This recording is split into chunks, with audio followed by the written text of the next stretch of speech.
दोस्तों, आज हम एक गंभीर समस्या के बारे में बात करेंगे जो हमारी युवा पीढ़ी को धीरे धीरे अपनी चपेट में ले रही है।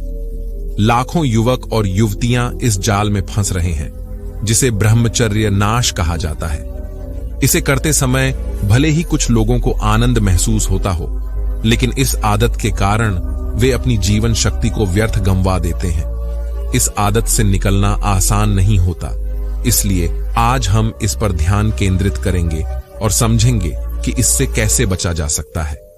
ब्रह्मचर्य नाश एक ऐसी आदत है जो व्यक्ति के शारीरिक, मानसिक और भावनात्मक स्वास्थ्य पर गहरा नकारात्मक प्रभाव डालती है।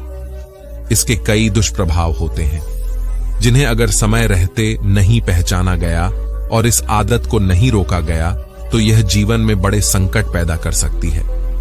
आज हम जानेंगे कि ब्रह्मचर्य नाश करने से क्या क्या समस्याएं होती हैं और इसके लक्षण क्या होते हैं। वीडियो के हर सेकंड में महत्वपूर्ण जानकारी मिलेगी, इसलिए इसे ध्यान से देखें। हल्के से काम में भी जल्दी थकान हो जाती है, आंखों की रोशनी कमजोर हो जाती है, धुंधला दिखने लगता है और जलन बनी रहती है। समय से पहले बाल सफेद होना, खासकर सामने के बालों का कम होना, चेहरे की चमक फीकी पड़ना, चेहरे का रंग मुरझा जाता है और आंखों के नीचे काले घेरे बन जाते हैं। शारीरिक कमजोरी, हाथों में कंपन, जोड़ों में दर्द और ग्रीन पावर में कमी आ जाती है। ऐसा व्यक्ति अक्सर अस्थिर महसूस करता है, किसी भी काम में मन नहीं लगता और आत्मविश्वास की भारी कमी महसूस होती है। निर्णय लेने में कठिनाई होती है और इसका असर उसके व्यक्तिगत और पेशेवर जीवन पर पड़ता है। कुछ लोगों में अत्यधिक पसीना आना और शरीर से दुर्गंध आने की समस्या भी देखी गई है, जिससे वे असहज महसूस करते हैं। ब्रह्मचर्य नाश की आदत से कैसे बचें? नंबर 1, शारीरिक परिश्रम। रोज अपने शरीर को इतना थका कि रात को बिस्तर पर जाते ही नींद आ जाए। खासकर रात में फोन से दूर रहेंगे क्योंकि यह समय सबसे अधिक भटकाव का होता है। नंबर 2, अश्लील सामग्री से दूर रहें। ऐसी फिल्में, साहित्य, सीरियल, म्यूजिक वीडियो आदि से बचें जो रोमांटिक या अश्लील तत्वों को बढ़ावा देते हैं। नंबर 3, ध्यान और साधना। सुबह और शाम अपने इष्ट का ध्यान करें, इससे मन पवित्र रहेगा और गलत विचार दूर होंगे। नंबर 4, ब्रह्मचर्य का पालन। इस आदत का नियमित रूप से पालन करें क्योंकि यही आपकी खोई हुई ऊर्जा को वापस लाने का असली उपाय है। यह शरीर, मन और आत्मा को एकजुट करता है और जीवन को बदलने में मदद करता है। जब आप अपने जीवन का सही लक्ष्य निर्धारित कर लेंगे, तब आपको इस आदत से बचने से कोई रोक नहीं पाएगा। आज इस वीडियो में हम जो बात करने वाले हैं, अगर आपने इसे समझ लिया तो आपको किसी भी चीज से मुंह नहीं रहेगा। यह जो आप सोचते हो कि आखिर लोग हमें क्यों पसंद नहीं करते हैं, तो आप यह सब सोचना बंद कर देंगे। अगर आप इसकी सच्चाई को जान जाएंगे तो चलिए शुरू करते हैं। जिस शरीर को हम अक्सर सुंदर समझते हैं, वही शरीर मरने के बाद क्यों सुंदर नहीं दिखता? सोचिए, हम सभी उस शरीर को प्यार करते हैं, उसकी देखभाल करते हैं, उसे सजाते संवारते हैं, लेकिन जैसे ही वह व्यक्ति मर जाता है, उसका शरीर हमें अजीब और असहज लगने लगता है। क्यों हम उस शरीर को अपने घर में नहीं रख सकते? क्यों हम उसे जलाने या दफनाने की जल्दी में होते हैं? यह एक ऐसा सवाल है जिस पर शायद ही हमने कभी गहराई से विचार किया हो।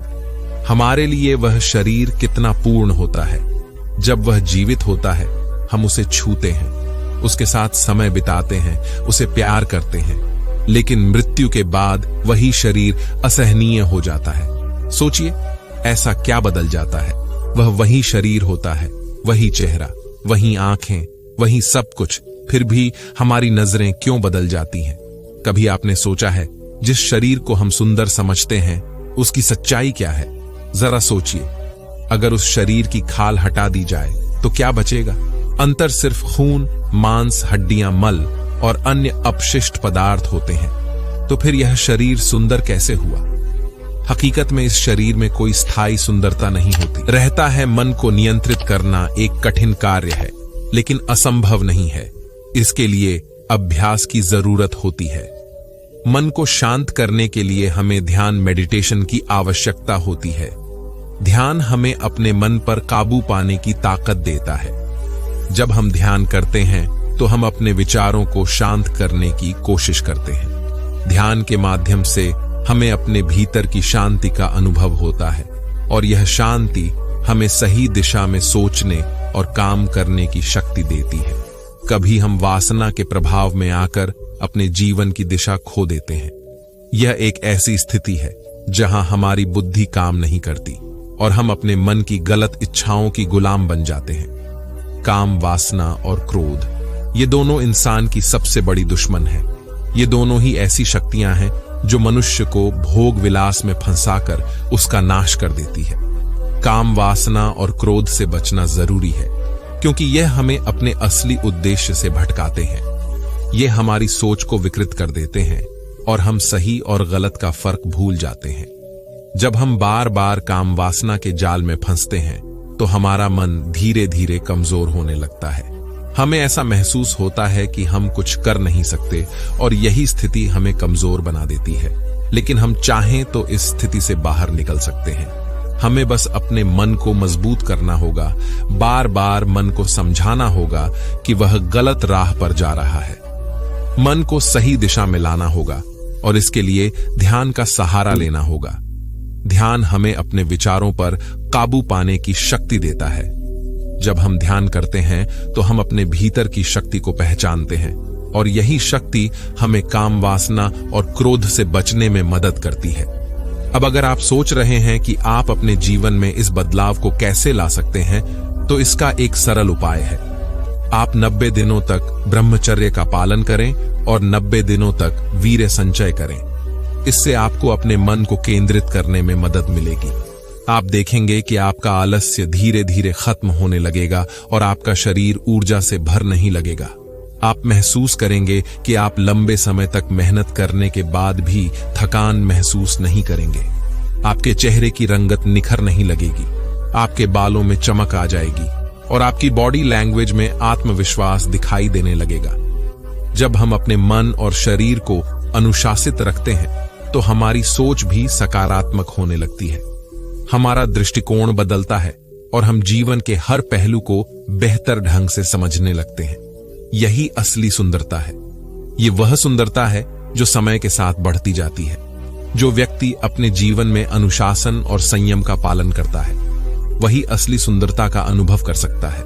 उसके कम, उसकी सोच, उसकी वाणी और उसका व्यवहार सब कुछ एक अलग स्तर पर होता है और यही वह चीज है जो उसे असली सुंदर बनाती है। तो अगर आपने इस संदेश से कुछ सीखा है तो इसे अपने जीवन में जरूर अपनाएं। इसे अपने जीवन का हिस्सा बनाएं और देखिए कैसे आपका जीवन बदलता है। जब आप अपने मन और शरीर को सही दिशा में डालेंगे तो आप न केवल अपने लिए बल्कि दूसरों के लिए भी प्रेरणा का स्रोत बन जाएंगे। इस दुनिया में असली सुंदरता वही है जो भीतर से आती है। दोस्तों, मैं उम्मीद करता हूं कि यह कहानी सुनने से आपके जीवन में अच्छे बदलाव आए होंगे। आपको इस वीडियो से क्या सीखने मिला, ये कमेंट करके जरूर बताएं और अपने परिवार, दोस्तों या आपके करीबी इंसान के साथ ये कहानी शेयर करके उन्हें भी इस ज्ञान से परिचित करवाएं। बाकी अगर आपको ये वीडियो दिल से अच्छी लगी हो तभी इस वीडियो को लाइक कर देना और आपने अब तक इस चैनल को सब्सक्राइब न किया हो तो चैनल को सब्सक्राइब भी जरूर कर देना।